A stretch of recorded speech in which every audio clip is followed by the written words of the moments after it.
Hello class, my name is Catalina Piedrahita. I'm originally from Medellin, Colombia, and I have lived in the United States for the last 4 years.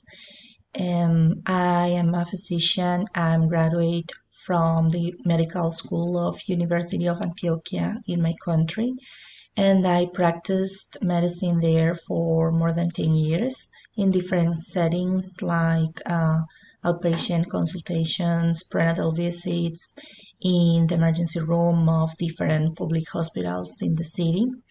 I live in the state of Maine with my husband, my 20-year-old son, and my two cats, Susie and Nala. For the last 3 years, I worked with a nonprofit organization providing services to victims and survivors of human trafficking.